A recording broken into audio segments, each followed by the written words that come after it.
एक बार फिर हमारे YouTube channel Rathore math classes में आप लोगों का स्वागत है। आज हम आपके लिए गुणनखंड फैक्टर लेके आए हैं।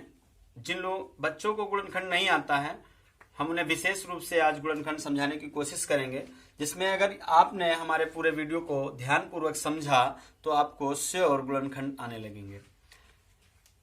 तो आज हम आपको अभ्यास के अंतर्गत अभ्यास 4.2 के अंतर्गत गुणनखंड सिखाएंगे। गुणनखंड सबसे पहले हम आपको दो घात समीकरण बनाना सिखाए।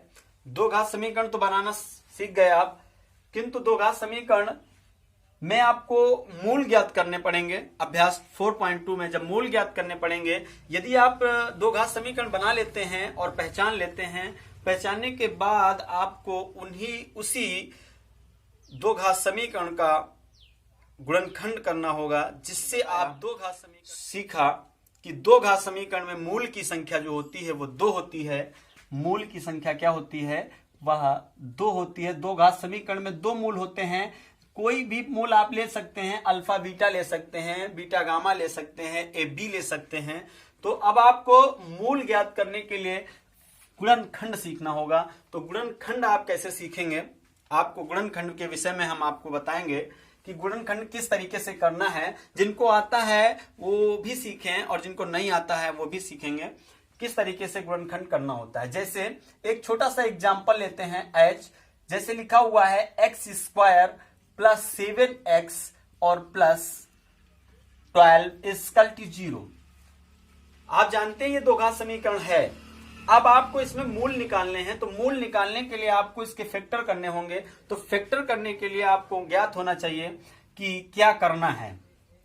तो फैक्टर किस प्रकार से करते हैं देखेंगे आप लोग।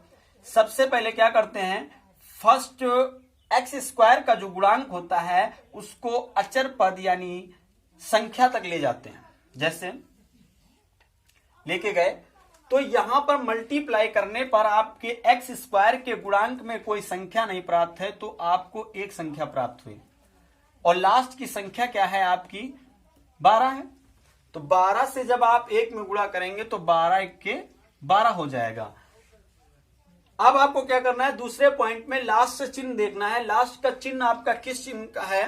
प्लस का है। तो प्लस आपको बताता है कि आपको जोड़ने पर लाना है। कितना लाना है? मध्य में आपको देखना है 7x लाना है। और किस संख्या का लाना है, किस चिन्ह का लाना है?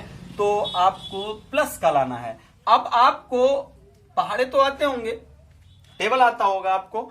अब आपको 12 ऐसे टेबल्स में ढूंढना है कि 12 किस किस टेबल में मिलता है, किस पहाड़े में मिलता है। तो आप पहाड़ा पढ़ना सीखे नहीं, आप देखेंगे 2 के पहाड़े में आपका 12 आता है, 2 छंग 12। 3 के पहाड़े में आपका 12 आता है, 3 चौके 12। आपके 4 के पहाड़े में भी 12 आता है और आपके 6 के पहाड़े में भी 12 आता है और स्वयं आपका 12 के 12 भी होता है। आपने देखा कि 12 किन किन संख्याओं से बन सकता है। तो आपको कौन सा हो सकता है? आपको जोड़ने पर 7 लाने हैं, 7 लाने हैं, तो आपको 4 3 12 लाना है।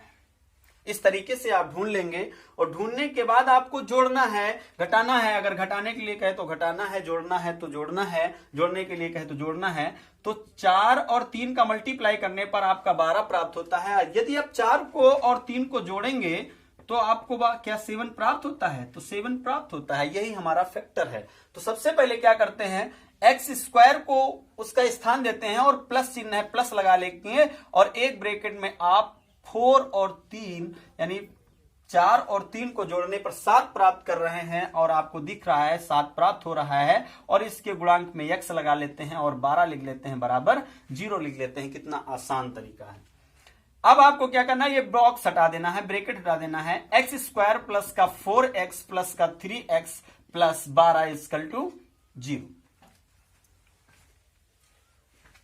अब आपको कॉमन बनाना है, कॉमन कर लेना है। तो पेयर बनाने हैं। पेयर में आपने देखा कॉमन क्या मिल रहा है आपको, x² है, x है, तो यहां से कोई संख्या तो मिल नहीं रही, x आपने कॉमन ले लिया तो x+4 आपका हो गया। तो यहां पे कितना होना चाहिए, x+4 ही होना चाहिए। तो आपने देखा कि संख्या में तीन क्या 12 के पहाड़े में होता है, तो श्योर होता है 4 3 12। तो आप यहां से 3 निकाल लें। किस चिन्ह का? जो चिन्ह इसके आगे लगा हुआ है उसी चिन्ह को निकाल लेंगे आप। x + 4 equal to 0। देखिए दोनों बॉक्स आपके बराबर हो गए। अब आपको क्या करना है, बॉक्स के जो आगे आपकी संख्याएं हैं जो कॉमन ली है आपने, एक बार इन कॉमन संख्याओं को लिख लेंगे और सेम बॉक्स में से किसी एक बॉक्स को लिख लेंगे, चूंकि वो बॉक्स बराबर हैं। ये आपका फैक्टर हुआ। अब फैक्टर को आप मूल तक कैसे पहुंचाएंगे? तो सबसे पहले आप मूल तक पहुंचाने के लिए x + 3 पहला फैक्टर आप उठा लेंगे और बराबर 0 है, 0 लगा लेंगे। अब आपको क्या करना है, x के संख्या को उस तरफ डाल देना है। तो x इक्वल टू प्लस का है तो माइनस का हो जाएगा। इसी प्रकार x + 4 इक्वल टू 0, तो x इक्वल टू -4। अतः आपका यहां से फैक्टर आपने सीखा, फैक्टर के तत्पश्चात आपने मूल निकालना सीखा। अतः मूल की संख्या आपकी जो है, मूल आपके अल्फा और बीटा जो हैं आपके -3 और 4 आपको प्राप्त हुए। आपको एक्सरसाइज 4.2 में फैक्टर के साथ साथ इतना कार्य और करना है, आपको मूल की संख्या ज्ञात करनी है, मूल ज्ञात करने हैं। तो आपने देखा कि दो घात समीकरण में मूल की संख्या 2 होती है और मूल कोई भी आप ले सकते हैं, अल्फा बीटा ले सकते हैं, बीटा गामा ले सकते हैं। तो जैसा कि हमने अल्फा और बीटा लिया, आपने देखा फैक्टर करने के बाद हमने अल्फा और बीटा मूल प्राप्त किए, ये आपके मूल है। तो फैक्टर करना आपने सीखा। अब हम आपको अभ्यास 4.2 में फैक्टर के साथ साथ आपको मूल की संख्या भी निकालना सिखाएंगे। दो घात समीकरण के अंतर्गत आप मूल कैसे प्राप्त करेंगे। तो एक्सरसाइज 4.2 क्वेश्चन नंबर 4.2 में क्वेश्चन नंबर फर्स्ट में बता रहा है कि गुणनखंड विधि से द्विघात समीकरणों के मूल ज्ञात कीजिए। देखिए जैसा कि मैंने आपको गुणनखंड तो सिखाया, किंतु उसी के साथ मैंने आपको मूल प्राप्त करना भी सिखाया, जो कि आपके अभ्यास 4.2 में प्राप्त हुआ। पहला क्वेश्चन आपका क्या है, x² - 3x - 10 इक्वल टू 0। अब आपको उसी तरीके से फैक्टर करना है। कैसे करना है, फर्स्ट के गुणांक को लास्ट के गुणांक में गुणा करें। क्या 1 फर्स्ट के गुणांक में 1 हो गया और लास्ट के गुणा में आपका जा रहा है 10, तो 10 1 जा 10 हो गया। अब आपको क्या करना है, अब आपको फैक्टर ढूंढने हैं किसमें किसमें 10 मिल सकता है। तो आपने देखा कि 2 में अगर हम 5 से मल्टीप्लाई कर दें तो 10 प्राप्त हो जाता है। अगर आप 5 3 में तो प्राप्त नहीं होगा, 4 में प्राप्त नहीं होगा, तो 5 में प्राप्त होगा। 5 का 2 में अगर मल्टीप्लाई कर देते हैं तो 10 प्राप्त हो जाता है। अब आप 6 में नहीं प्राप्त कर सकते, 7 में नहीं प्राप्त कर सकते, 8 में नहीं कर सकते, 9। इसी तरीके से आप 10 में प्राप्त करेंगे। 10 1 जा 10। आप देख रहे हैं कि आपके सामने 3 फैक्टर्स मिले, जिसमें से आपको आवश्यकता किसकी है। अब आप लास्ट के चिन्ह को देखेंगे कि माइनस आपको क्या बताता है कि घटाने पर कितना आना चाहिए, 3x आना चाहिए। किस चिन्ह का आना चाहिए, तो माइनस का आना चाहिए। अब क्या करनी है, आपको बड़ी संख्या माइनस की लेनी है और आपका फैक्टर ये आपके सम्मुख में है। तो 5 से यदि आप 2 को माइनस करते हैं तो 3 प्राप्त होता है, किंतु 3 प्राप्त करने का मतलब यह है कि माइनस का 3 प्राप्त हो। अतः चिन्ह बदल लेते हैं, माइनस बड़ी संख्या में और प्लस छोटी संख्या में कर देंगे। अब आपका ये माइनस प्राप्त हो गया। तो x² माइनस आप करेंगे और ब्रैकेट के अंदर 5 - 2 और x - 10 इक्वल टू 0। अब आप सोचेंगे कि यहां पे आपने माइनस का 5 और प्लस का 2 किया है और यहां पे आपने 5 - 2 किया है। तो हमने बताया कि चिन्ह से यदि आप मल्टीप्लाई करेंगे तो आपके चिन्ह से मल्टीप्लाई करने पर चिन्ह में परिवर्तन हो जाता है, इसलिए माइनस आप बाहर रखें। माइनस बाहर रखने पर ये माइनस की हो जाएगी संख्या और ये प्लस की हो जाएगी। x² माइनस का 5x और प्लस का 2x - 10 इक्वल टू 0। अब आप क्या करेंगे, पेयर बनाएंगे। अब आपको कॉमन लेना है, तो x कॉमन ले लिया आपने, x - 5 हो गया और प्लस का 2 ले लिया, x - 5 हो जाएगा इक्वल टू 0। अब वही कार्य करना है, आपको कॉमन की संख्या एक ब्रैकेट में लिख लेनी है और दूसरे सेम ब्रैकेट में से किसी एक ब्रैकेट को आपको नोट कर लेना है और ये आपका फैक्टर हो गया। फैक्टर के बाद उसने बताया है मूल ज्ञात कीजिए। तो मूल ज्ञात करने का तरीका मैंने बताया कि इन्हीं फैक्टर में से किसी एक फैक्टर को उठा लेंगे और बराबर 0 लगा लेंगे। अब आप क्या करेंगे, प्लस की संख्या को पक्षांतर में ले जाएंगे तो माइनस का 2 हो जाएगा। इसी तरीके से x माइनस 5 को उठा लेंगे, इक्वल टू 0 कर देंगे तो x इक्वल टू माइनस है तो प्लस में चला जाएगा। अतः आपका मूल जो है, अतः मूल x इक्वल टू -2, 5, ये आपका आंसर प्राप्त हो गया। X square plus x minus 6 equal to 0। अभी तक आपने फैक्टर किया तो यहाँ पे संख्या नहीं थी, गुणांक नहीं था, तो इससे कोई लेना देना नहीं है। आपने जैसे किया पीछे वैसे ही आपको करना है कि फर्स्ट की गुणांक को लास्ट के गुणांक में आपको गुणा करना है। तो लास्ट का गुणांक जो है स्वयं संख्या है, फर्स्ट के गुणांक x में आपका 2 है, तो 2 का 6 में जब मल्टीप्लाई करेंगे तो आपका 12 प्राप्त होता है। अब आप ये ढूंढेंगे कि 12 कहां कहां प्राप्त होगा। तो 2 का तो आपने प्राप्त कर लिया, 3 में आपको प्राप्त हो जाएगा 12, 4 में भी आपको 12 प्राप्त हो जाएगा, 5 नहीं होगा, 6 में आपको 12 प्राप्त हो जाएगा, और उसके बाद स्वयं आपको 12 बन जा 12 प्राप्त हो जाएगा। अब आपको चाहिए कौन सा फैक्टर, ध्यान से देखेंगे कि लास्ट का चिन्ह जो है माइनस है, और माइनस चिन्ह आपको बताता है कि घटाने पर आना चाहिए। तो माइनस चिन्ह घटाने पे कितना आना चाहिए, यक्स आना चाहिए। यक्स के गुणांक में कितना है, 1 है, तो 1 आना चाहिए। किस चिन्ह का, प्लस का आना चाहिए। तो अब आप देखेंगे 4 3 12, आपका फैक्टर सामने है। 4 से यदि आप 3 को माइनस करते हैं तो आपको 1 प्राप्त हो जाता है। अब आपको प्राप्त करने वाली संख्या को किस चिन्ह का लेना है, प्लस का लेना है। तो आप क्या करेंगे, 4 माइनस 3 इक्वल टू 1। चलते हैं, 2x square plus 4 minus 3x minus 6 equal to 0। अब आप क्या करेंगे, 2x स्क्वायर और x से इस बॉक्स को हटा देंगे, 4x माइनस का 3x माइनस 6 इक्वल टू 0। अब आपको कॉमन लेना है। अब आपको पेयर बना लिया तो कॉमन लेना है, तो 2 का मल्टीपल 4 है, तो 2 को 4 से निकाल लीजिए, 2 निकालिए, x भी निकाल लीजिए। अब आपका क्या बच गया, x बच गया, और 2 2 जा 4। माइनस चिन्ह है, चिन्ह ले लीजिए, संख्या ले लीजिए। आपको चूंकि x बचाना है, x प्लस 2 2 3 6 इक्वल टू 0। अब आपको क्या करना है, एक बार वही कार्य ब्रेक, जो कॉमन संख्या ली उसको एक बॉक्स में लिख लेंगे, सेम बॉक्स में से किसी एक बॉक्स को आप नोट कर लेंगे, इक्वल टू 0। आपने फैक्टर कर लिया। अब आपको क्या करना है, आपको मूल बताने हैं, तो उसी तरीके से 2x minus 3 equal to 0, 2x बराबर 3/2। उसके बाद आपको क्या करना है, x बराबर, तो 2x equal to 3, x equal to 3/2, आपका ये मूल प्राप्त हो गया। x plus 2 equal to 0, x equal to minus का 2। अतः आप लिख देंगे मूल अल्फा बीटा भी लिख सकते हैं। आपने चूंकि x के रूप में निकाला है तो यहां पे आप x इक्वल टू -2, 3/2, ये आपका आंसर प्राप्त हुआ।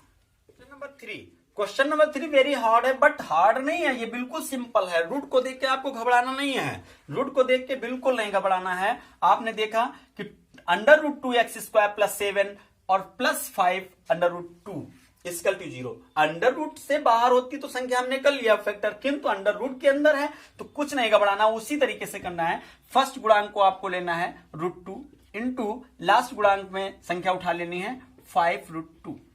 अब आपको इसका मल्टीप्लाई कैसे करना है, यदि संख्या रूट में है तो रूट और रूट की संख्या का ही मल्टीपल करना है। यदि रूट संख्या नहीं है तो उसका मल्टीपल नहीं करना है, उसको उसके मल्टीपल में लिख लेना है। तो 5 और इसके इस संख्या के आगे 1 है, तो 5 आप ऐसे ही लिख लीजिए, सेम 2 2 जा 4, अंडर रूट के अंदर 4, और वर्गमूल आपको आते हैं, 4 का जो वर्गमूल होता है क्या होता है, 2 होता है। तो इसका मल्टीप्लाई जो है वो 10 आएगा।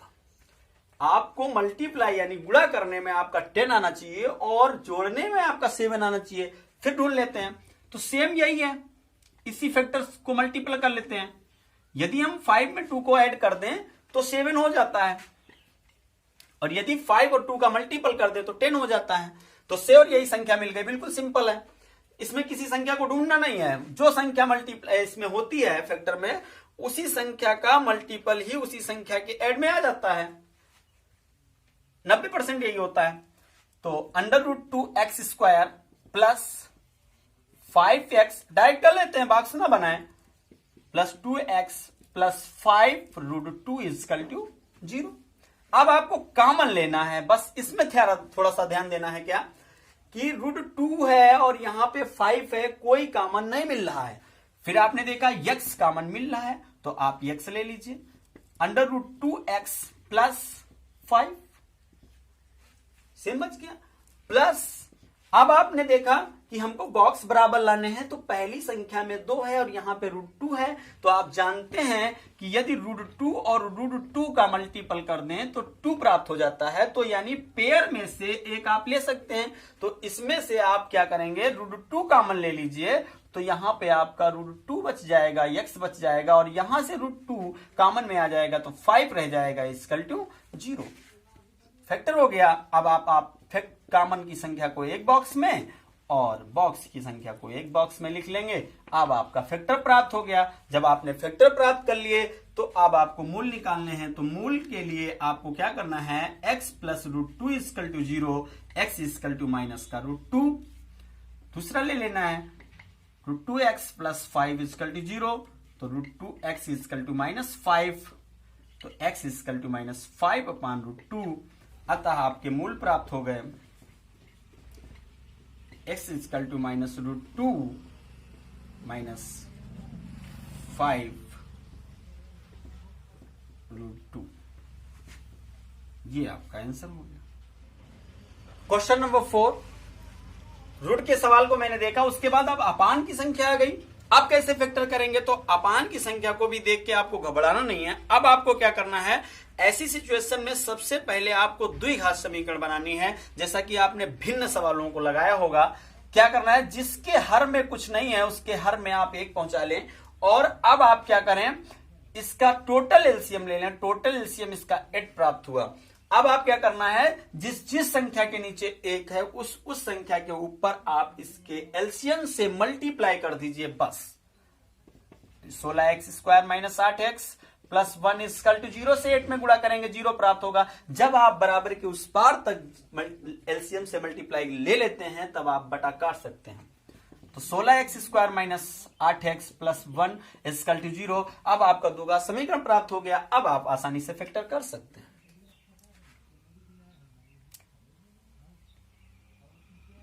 सोलह x square minus 4x minus का 4x प्लस 1 इक्वल टू 0। अब आप पेयर बना लें, 4x कॉमन ले लीजिए, तो 4x माइनस 1 माइनस का 1, जहां पे कुछ भी कॉमन ना मिले उसके गुणांक में एक संख्या होती है, एक संख्या को आप कॉमन ले लें। 4x minus 1 equal to 0। अब यहां प्लस था, माइनस कैसे हो गया, अब आपने लिया माइनस, माइनस संख्या लेने पर प्लस और माइनस का मल्टीप्लाई करने पर, प्लस और माइनस का मल्टीप्लाई करने पर आपको माइनस प्राप्त हो जाता है। अब आपको क्या करना है, जो आपने कॉमन लिया उसको एक बॉक्स में और जो बॉक्स आपका सेम है उसको एक बॉक्स उसका ले लेते हैं। अब आप 4x माइनस 1 इक्वल टू 0। अब आप मूल ज्ञात करेंगे, 4x इक्वल टू माइनस है, प्लस में हो जाएगा, x बराबर 1/4 हो जाएगा। 4x minus 1 equal to 0, 4x equal to 1, x equal to 1/4। अतः आपका मूल प्राप्त हो गया x equal to 1। Question number first का लास्ट क्वेश्चन है। अब आप देख रहे हैं 100 यानी 100 x square minus 20 plus 1 equal to 0। अब आपको इसका फैक्टर करना है, तो अब आप इसको आसानी से फैक्टर कर सकते हैं। करके आप इसका आंसर कमेंट बॉक्स में डालें और स्वयं आप करें। आपको कैसा लगा? शेष एक्सरसाइज 4.2 का शेष क्वेश्चन 2 से लेके 6 तक, 2 से लेके 6 तक आपको अगले पार्ट 3 में